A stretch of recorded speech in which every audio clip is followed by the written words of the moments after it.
আজকের আয়োজনের উদ্বোধনী বক্তব্য নিয়ে আসছেন রূপনগর প্রিন্সের জামাত ইসলামীর সম্মানিত সেক্রেটারি জননেতা মোহাম্মদ ইয়াসিন ভাই।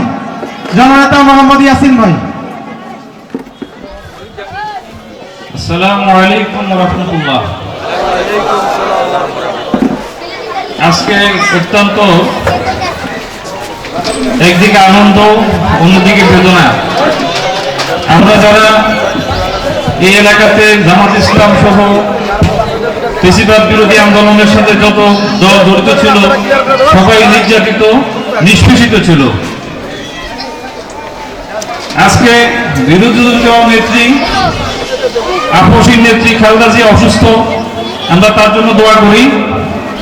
সম্মানিত উপস্থিতি, আসলে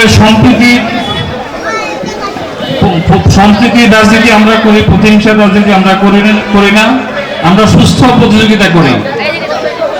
আমাদের এখানে নুরুল ইসলাম ভাই বক্তব্যের মধ্যে বলেছেন, তার বিশদ আলোচনার মধ্যে আমরা শুনেছি অনেক নির্যাতনের কাহিনী। আমরাও এই এলাকাতে খুব বেশি নিরাপদে ছিলাম, বিষয়টা এমন নয়। আজকে আমরা এখানে এসেছি, এক ফ্যাসিবাদ বিদায় হয়েছে, আরেক ফ্যাসিবাদের যেন জন্ম না হয়।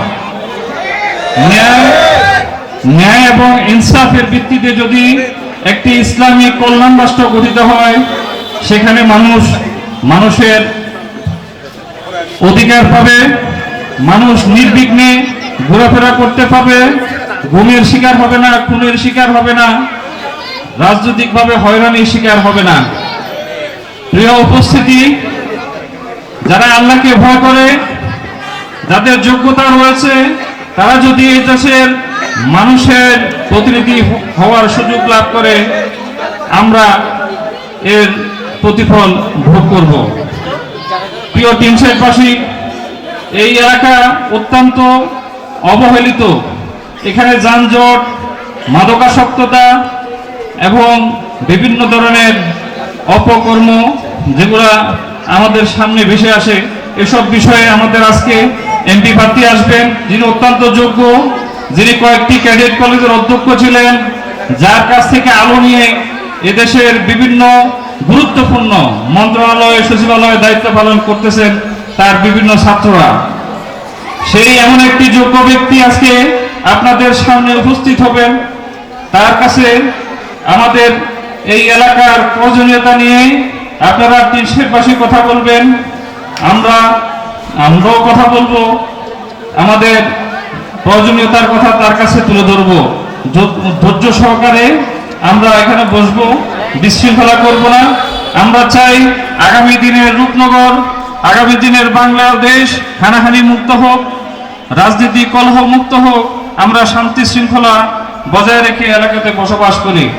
প্রিয় উপস্থিতি, আজকের এখানে উপস্থিত রয়েছেন আমাদের রূপনগর থানার সম্মানিত আমির, এবং এখানে উপস্থিত রয়েছেন ঢাকা মহানগর উত্তরের জোন পরিচালক আমাদের সকলের প্রিয় ভাই নাসির উদ্দিন, এবং আমাদের এখানে উপস্থিত রয়েছেন আমাদের প্রিয় ভাই ৬ নং ওয়ার্ডের কাউন্সিলর পদপ্রার্থী অ্যাডভোকেট হাসানুল বান্না চপল ভাই, এবং উপস্থিত রয়েছেন এই টিনশেরে জামাত ইসলাম তথা ইকামতে দ্বীনের প্রতিষ্ঠার জন্য যার নিবেদিত সংগ্রাম ছিলেন সেই ভাই আমাদের নুরুল ইসলাম ভাই সহ আমাদের সামনে আমাদের প্রাণপ্রিয় ত্যাগী কর্মীবৃন্দ, সবাইকে আমি ধন্যবাদ জানাই আজকের এই প্রোগ্রামে কষ্ট করার জন্য, সময় দেওয়ার জন্য। আপনারা আরো কষ্ট করে ধৈর্য ধরে এই প্রোগ্রামটাকে সাফল্যমণ্ডিত করবেন।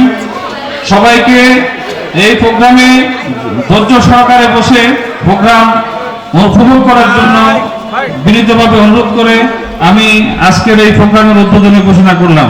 আসসালামু আলাইকুম রহমতুল্লাহ। ধন্যবাদ ইয়াসিন ভাইকে তার উদ্বোধনী কথা পেশ করার জন্য। সম্মানিত উপস্থিতি, আজকের আয়োজনের সম্মানিত প্রধান অতিথি কর্নেল অবসরপ্রাপ্ত আব্দুল বাতেন ভাই, বাংলাদেশ জামাত ইসলামী মনোনীত সংসদ সদস্য পদপ্রার্থী, আর কিছুক্ষণের মধ্যে আমাদের মাঝে এসে উপস্থিত হবে ইনশাআল্লাহ। তার পূর্বে আমাদের আরো কিছু মেহমান আছে, তাদের কথা আমরা শুনবো, কিন্তু তার আগে আমাদের একটি কথা হলো, আমরা আজকের যে আয়োজনটি করছি সেটি হলো নির্বাচনী উঠান বৈঠক। উঠান বৈঠকের একটি নিয়ম হলো আসলে এখানে শুধু যে আমরা সামনে থেকে কথা বলে যাব আর আপনারা আমাদের কথা শুনবেন, বিষয়টা আসলে এজন্য না। উঠান বৈঠকে আসলে এখানে এমপি ক্যান্ডিডেট ভাই আসবেন, আমরা তাকে পাবো, আমরা তার কাছ থেকে আগামী দিনে তিনি যদি ঢাকা 16 আসনে নির্বাচিত হন এমপি হিসাবে তিনি আমাদের জন্য কি ভাবছেন, সেটা তার চিন্তা ভাবনা কি সেটা আমরা শুনতে চাই। 1 নাম্বার। 2 নাম্বার হলো আপনারা তার কাছে কি চান, আপনারা রূপনগর 3 কি সমস্যা আপনারা ফেস করছেন বা কি সমস্যা আছে বলে মনে করেন, আমাদের এখানে মাইক আছে, আপনাদের কাছে চলে যাবে। যারা আপনারা কথা বলতে চান বা প্রশ্ন করতে চান, সেটা জামাত ইসলামী নিয়ে হোক এবং আগামী এখানকার সমস্যা নিয়ে হোক বা যে কোনো বিষয় নিয়ে হোক, আপনারা কথা বলতে চাইলে আপনাদেরকে আমরা ফ্লোর দিয়ে দিব, আপনারা উইলিংলি কথা বলবেন। আপনাদের প্রশ্নগুলোর আলোকে আমরা নোট নিব এবং সেই নোটের আলোকে আমরা জবাব দেওয়ার চেষ্টা করব, আমাদের এমপি প্রার্থী ভাই জবাব দিবেন এবং তার আলোকে আমরা যে নির্বাচনী ইশতেহার হবে এই সমস্যাগুলো নিয়েই নির্বাচনী ইশতেহার হবে। নির্বাচন কর্পোরেশন যে 6 নং ওয়ার্ড আমরা যেটা বসে আছি রূপনগর, এই ওয়ার্ডের কাউন্সিলর পদপ্রার্থী যাকে আমরা আগামী দিন ইনশাআল্লাহ 6 নং ওয়ার্ডের কাউন্সিলর হিসেবে দেখতে চাই। বাংলাদেশ জামাত ইসলামী ঢাকা মহানগরী উত্তর যুব কল্যাণ পরিষদের সংগ্রামী সেক্রেটারি